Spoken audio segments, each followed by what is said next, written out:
Joining me on the podcast today is Dathan Ritzenhein, three-time Olympian and coach of the On Athletics Club. Just got back from a very busy week, couple weeks actually, in Eugene, Oregon at the U.S. Olympic Trials. Dathan, thanks for coming on and making time. How are you doing? I'm doing great. It's good to be able to be back here in Boulder after a crazy couple of weeks in Eugene, but we had a lot of highs, a lot of lows, and but we really crushed it. The team showed up, and we got a few more Olympians, I think, getting announced here pretty soon, and so we had a really good couple of weeks. Yeah, how would you assess all of it? It's obviously a very emotional time at the Olympic Trials, a lot of ups and downs. But now that you've had a little bit of time to decompress, what did you think of the group's performance overall? Well, they showed up. It was pretty impressive. Like I always, I had a lot of faith and belief in them, and we kind of mapped out the whole year and starting, the whole group, and it took a lot of big leap of faith to kind of join on and buy into that. But they were great all year, and they really stuck to the plan. And so when we showed up, I knew they were all ready, and our international athletes were doing good and running well, but the U.S. trials is such a huge stage, and like even some of our athletes, I think Ollie and Jordy were saying afterwards, is like the U.S. trials. It's hard to really convey how big that is to maybe other people around the world and stuff. It is really like, I mean, for the U.S. athletes, it's in some ways it's almost bigger than the Olympics. For a lot of them. I mean, some people win medals and stuff, but it's such a huge stage, and so when they actually produced on the race days, it was pretty awesome to see. And it was your first experience with the trials as a coach. When you go in that capacity, is it more nerve-wracking, less? Does it immediately bring back memories of the times you went through it? Yeah, it's more nerve-wracking for sure. I think the biggest difference, is that when the gun goes off as an athlete, there's no nerves anymore. I mean, you're just in it, like it's like you don't have time to think it. But watching like Joe and Alicia for 25 laps, it was like, oh my gosh, it's like nothing I say or do matters now. It's only the stuff that happened before, and so it's really up to them. And but they were incredible, and that was something I was pretty proud of, watching them just really execute and really stick to their game plan and put out really tough performances. I mean, Alicia's performance was just epic, and they rolled with the punches a little bit, knowing that there was going to be some like change in the weather and the heats being all over the place for the women's 10, and Joe just like he really just stayed right in it, was very confident in his ability to close, and then of course with Leah it was just there was some immense heartbreak there, but she really was incredible, and showed a lot of poise, I think, afterwards, especially as she got up and really went for it again and gave it everything she could, even with what happened with the 700 meters to go. So I was just really proud of them for that. And then I mean, we were in the hospital twice with Sage breaking her arm, Yeah. and Alicia, like heat exhaustion. I mean, it was. I got done with left the hospital on Saturday night when we were done with everything, and I was like a shell of a person pretty much. So I needed a day or two to sleep it off and recharge, and then I'm ready to go and feel excited for them for Tokyo.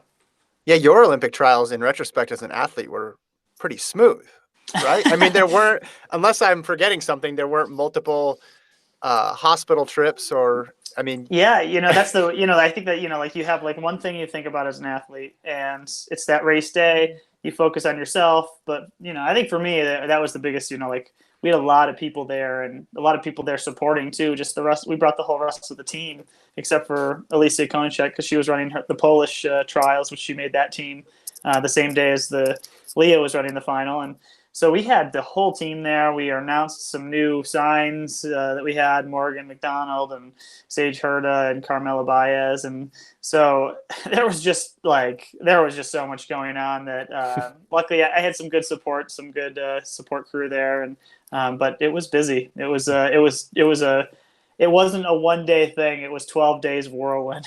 Mhm. With Leah, I mean, we've all seen the video now. I saw the post-race interview, and I think in the interview she mentioned afterwards the thing that she most wanted to do was talk to you, right? Yeah. And she hits the barrier with 2 to go. She catches back up, but runs out of gas. when she comes to you to have that conversation, I mean, what are you drawing on to find the right words in that situation? Because you're relatively new at coaching. You've been around running though for decades. Like, how do you find the right thing to say in that situation? Honestly, I don't think I said anything.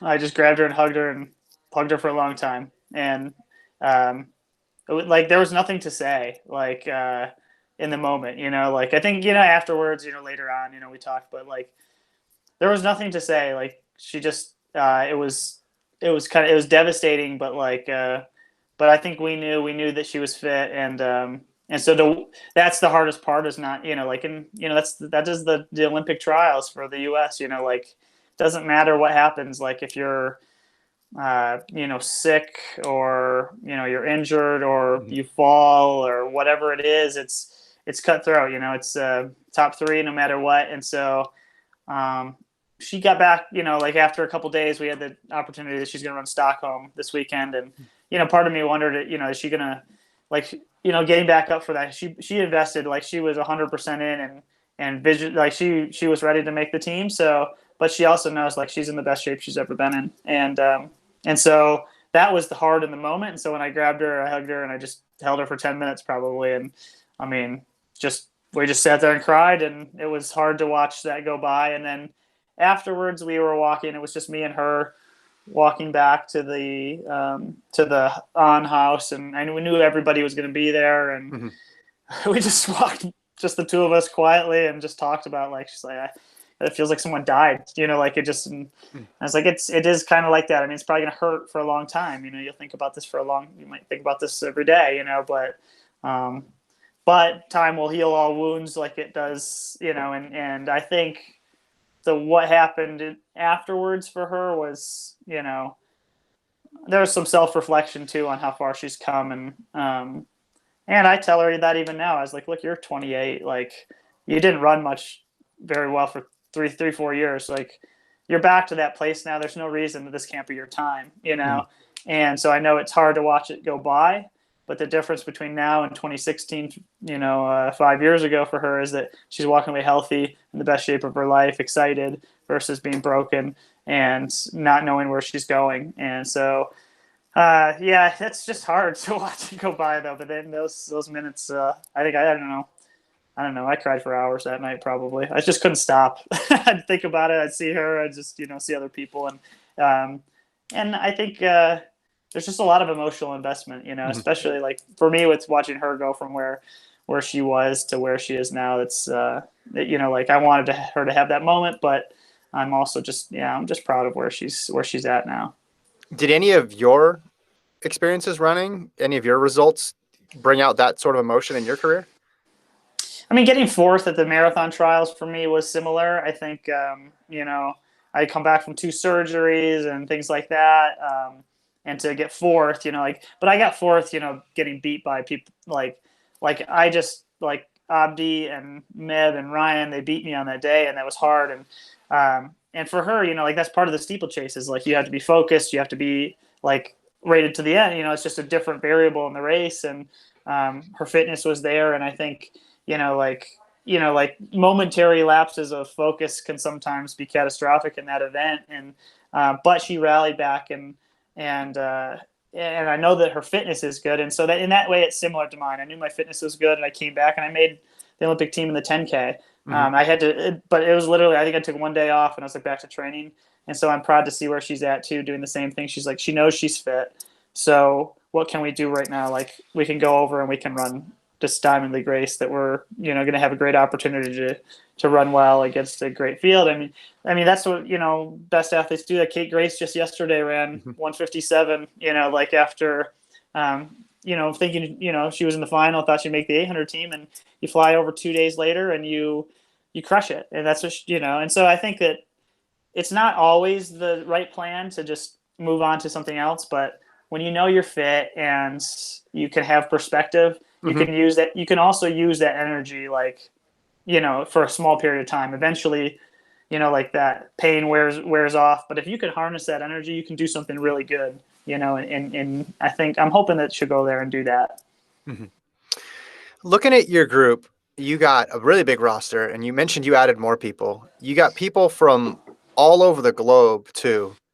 So I got two questions on this. One, how do you keep track of what everybody's doing, all the qualifying standards? Like, yeah, I follow this for a living, right? But it's to like you need to know what when the Polish championships are, what the Australian rankings are like. Like figuring out the world athletics ranking system seems to be a full-time job.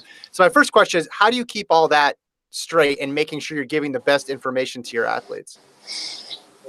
Well, I mean, I think part of it is just this is the world I know. I guess it's been 16 years of doing this, and so well, I've only been a year with this team, coaching this team. I mean, this is just the world I know. I know all their managers, all their agents, and I go all the time. Like, I mean, my brain is like just all the time going, and so I just I don't clock in and clock out. Like, I just kind of going all day, and then I try to spend a little bit of I just try to spend individual time with all of them. I think that that's something that's important, whether it's sneaking out and doing a run with them, or we can talk, or having meetings. I got meetings with them today to talk about, a lot of them, if they're not going to Tokyo, they like, what does August and September look like, Mm-hmm. and so I just put a lot of time into it, I think. And it's like a starting a new business in some ways. Like, that's what I keep saying to people, is like, you have to really like be all in and invested. And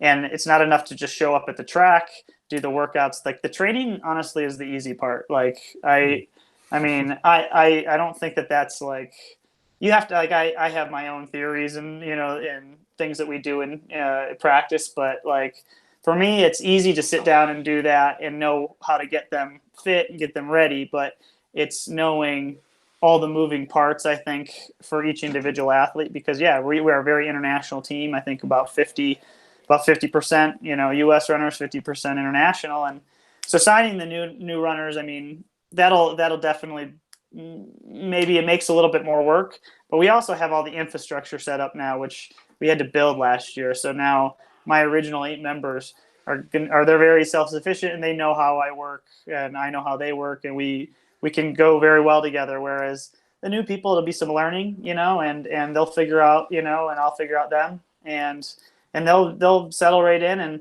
yeah, I mean, eventually we'll always have to change things and stuff, but like, I just I have a good grasp. I mean, I have a lot of energy. I used to train a lot. I was known as being a crazy trainer. So like, now I run 40 miles a week. And so I have a lot of energy to give. And so, I'll have a little break, probably like the rest of them, in September. I think that'll be needed, but my family's fully invested in it and stuff too. And bring my kids to the track if I can on track workout days, or to the gym on the weekends if it allows. And my wife is an absolute saint, and so I think that allows me to kind of give it 100% like that. Mm-hmm.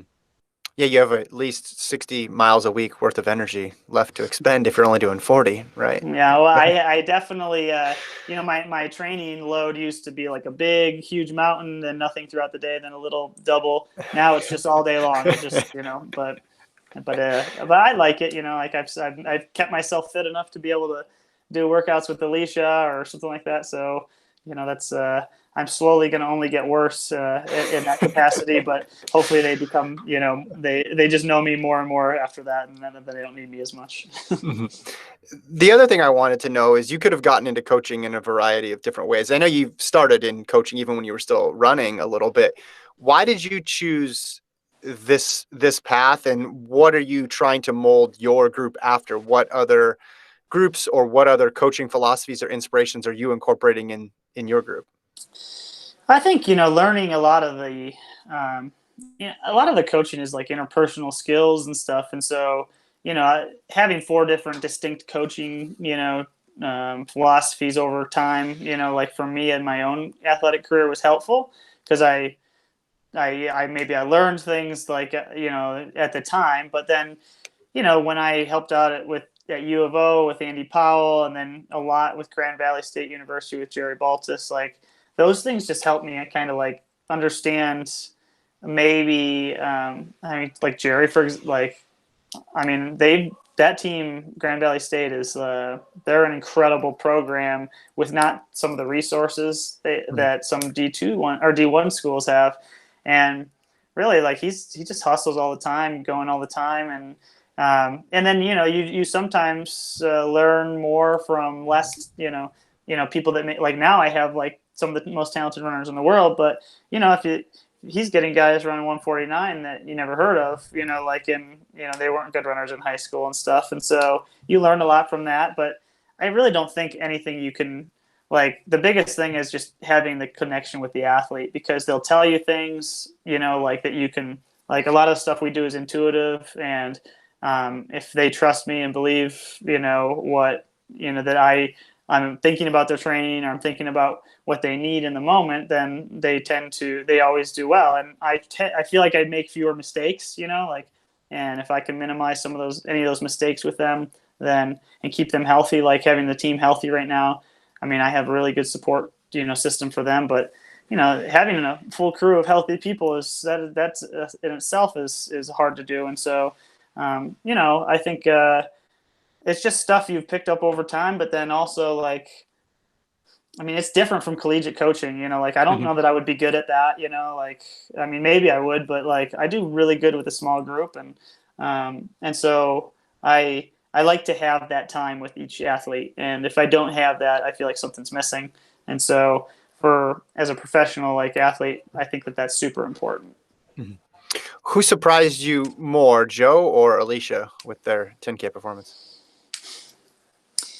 I don't, like, I guess I was very confident with both of them.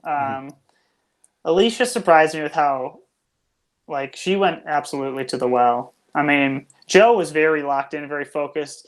I don't want to say it didn't take a lot out of him, because it did, like, emotionally, and it was a 27:58 race. But like, I mean, like those three guys were well clear. Like, I mean, they can close, like, and Joe is so strong.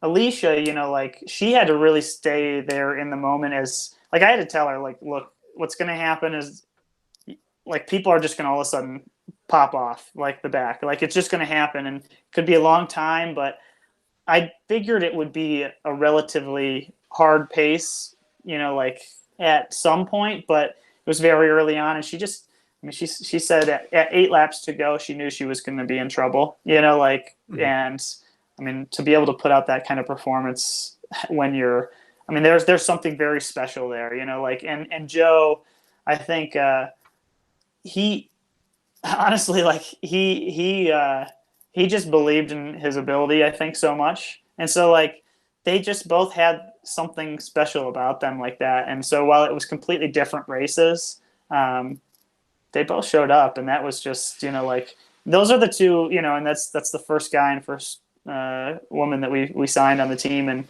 I mean, looking at our team now with Ollie and Joe and Alicia, and I mean, like, we've just identified the right people, and we saw things in them, not necessarily just because of where they were at in college, but like mindsets and potential. And so I think we recruited the right people in, and but they stuck true to it the whole time, which was pretty incredible. Can you tell me more about that process? Because someone like Joe didn't win an NCAA title, so I'm assuming there'd be other people there that you guys could sign with. I mean, I know Alicia won one, and she was in the mix for many others. How do you ID talent beyond the PBs and the championship record? Yeah, it's hard, like, especially nowadays, we look at things like, I mean, times are great, like, if you run fast, we know you're talented, but if you can be competitive and you show up every time, like Joe has not had a bad race, like, and there's something about that even with him in college, where we said, this guy shows up every time. Now I'm not saying he's surprising me, but he is very fast, which is a lot of people just maybe don't think he is. They think, oh, he's going to, his mom was an Olympian in the marathon and his dad was an ultra runner.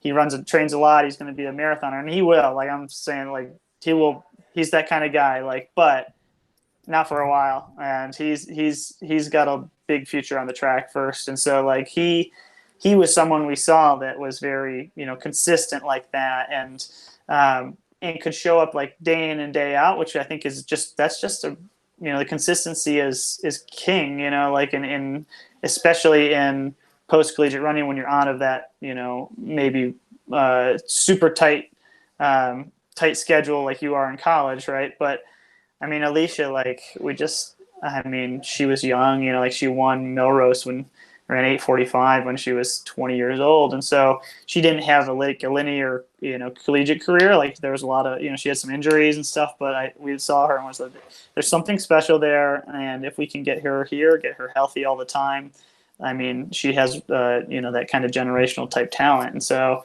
but mentally, like, it surprised me even what she's capable of, honestly, and so. So they're both something really special, and like someone like Ollie, I think, he won NCAAs when he was, he was only a sophomore, so he didn't have his last season, and something went a little bit wrong maybe his junior year, but the talent was there, but you can see like he hates to lose. He's got a fighter mentality, in there, and that's something that's super special. I think we're seeing that now in all of his races, and Jordy Beamish, he never ran more than 40, like seriously 40 miles a week probably, so like our goal with him, like he's not going to be in Tokyo, but I told him, look, if you run, let's just get you healthy for a year, and the sky is the limit for him, and he is pain-free running, which is something he hasn't had in 5 years, and Leah, I knew that there was something special, there with her, like it's just, like I've worked with her enough to, I mean, obviously she was NCAA champion, but like building her back to where she is now, like, yeah. So I mean, like all of them that we have, everybody else has something special. I could go on about each one of them forever, but like, but really they do bring something different to the table, each one of them. As of this recording, is Ollie on the team? Do we know that yet? When is this being aired? Next week. So will we know? Yeah, we should know by then. Okay, so let's pretend that he's on the team. I mean, I'm watching his races this year, Dathan, and he's running really aggressively. He is showing like he has all the tools to compete for a medal. What are you seeing from him? Yeah, I mean, Ollie he's like laser focused, and I think he's wanted this so bad for so long now, and it's just been a long process. It's not like normal, Now we've done everything we could do for him, and he's going to be on the Olympic team. But it was not an easy journey mentally, I think, to get there either. I made the conscious decision after he ran in Gateshead. I was like, look, there is nothing else you can do. Like, I know you could go and run 3:29 right now, but like you've already done everything you could do. And so he's trusted me a lot, though. And even going forward now, I want him to focus on, like, think you have to, in Tokyo, like, you'll have the prelim.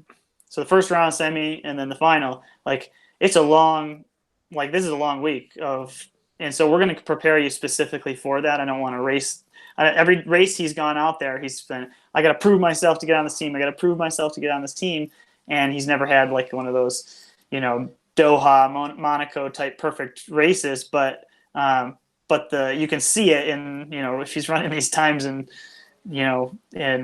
rain of Oregon or horrible weather, and he's competing well with Ingebrigtsen and these guys, and so like everything is there. So now he just needs to focus. Like I told him, we have to step back and we have to train like you're on the team, because we can't continue to do this for the next 2 months and have you get there and not have like I need you to restock the mental bank here. And he's done that. He's just itching. He's ready to go. So now we got a couple of weeks before he heads off to Tokyo, and he's going to be ready to go. From college, I don't remember him being that aggressive. Like I remember him as a kicker. Maybe that's just because, I mean, I covered a lot of Big Ten championships, so he ran a lot of races and he was in the 5K and the indoor and the 3K. But it seems like you guys have discovered something here that he, running 3:32 I don't need to tell you this, but like leading the last 2 laps and running 3:32 is pretty rare. Yeah, and I think he knows how to race, which is good, and that's part of the reason we're not like racing the heck out of him in Europe right now. Like he needed to be fit enough to be able to go for it, and that was what this last year was. Is let's put in the fitness level. Like I mean, we bumped up some in some workout volume for sure, but he has a unique ability, and like his speed doesn't deteriorate away by not doing a lot of speed. So now, like, we can come back to it, over this next month, and it's still there. But we needed to get him to the point where he was strong enough to be able to do that, and I think that's probably what he lacked a little bit. And a part of it was just getting older. I mean, Mick did a great job with him at Wisconsin, and he thrived off from very basic things, fartleks and hills and stuff. And so I tried to make sure that he has those things still, but like he also steps on the track and he can do some ridiculous workouts. And so like that stuff's starting to give him the confidence now, I think too, that like he can go on a sub 3:30 pace, or he can kick up, and so you have to be able to do both. We don't know if Chariot's going to be in the race or not, and if he is, we'll be ready for that. If he's not, and it's kicking with the kickers, we'll do that, but like we have to be prepared. And so I think this month is important for us to be able to kind of focus on those things. Mm-hmm. Two real quick ones about your career and your contemporaries before I let you go. I graduated in 2002 from high school, so obviously I've been immersed in the literature of Ritz, Webb, and Hall. And the question that I always get, and people always want to know, who had the better career? But the more interesting question is not who had the better career, but whose career would you have wanted to have out of the three? So I'm gonna take you out of it, but I want you to give me your thoughts on Alan's career or Ryan's career. Not which one was better, but which one do you think just was more fun? Well, it's funny because Alan and Ryan and myself have become good friends. So now over the course of many years of being, attached at the hip, and Alan, I trained with Alan for a little while too, and we all had our like hardships and, bright moments, but they both burned really hot when they were going. I mean, and both of them were very similar. Like they could really they could do something special when they really were on fire. Like Ryan at the marathon trials. I mean, he was just out of this world, impressive. And then same thing with with Alan. Like I was there when he broke the American record in the mile. I mean, it was just him and like three guys, and like by the end, I don't even know if those guys finished hardly. Like in the middle of the woods with like 100 people watching. And so, you know what? I think I'd take either one of those guys' careers too. They were pretty impressive. Fair enough. Okay. You also crossed paths with a bunch of legends, Kipchoge and Bekele. Do you have a favorite Kipchoge or Bekele story? Man, I raced them a lot, I guess. I don't know. I mean, like most of the time when I race those guys, they beat the crap out of me. So I only really saw their best. I think I beat Kipchoge in a cross country race maybe once, and Bekele maybe when he was injured or something like that. But those guys, I mean, talk about probably the two of the top five best distance runners of all time. And I don't know, Kipchoge's always reminded me like of a very humble warrior, like that, someone who very focused, very calm, great competitor, but also someone who always kept a very level head on himself. And I think Bekele, he grew to be much more humble over the years. But like my first Olympics, I dropped out with a broken foot, and I dropped out at like 8K, and I watched the last mile of that 10K in Athens, and watched Bekele run like 53 his last lap. And I just, from the track, so I was standing on the side of the track, I was like, my God, this guy is incredible. And that was the start of my professional career. And that's the kind of stuff that always inspired me to keep going, is how impressive those other competitors were. And you have to have that to be able to push you to be your best, really. Great. Well, thank you so much for your time, Dathan, and congrats on your team's accomplishments, not just at the U.S. Olympic trials, but all throughout the world. And best of luck as you guys prepare for your meets this summer in Tokyo. Cool. Thank you.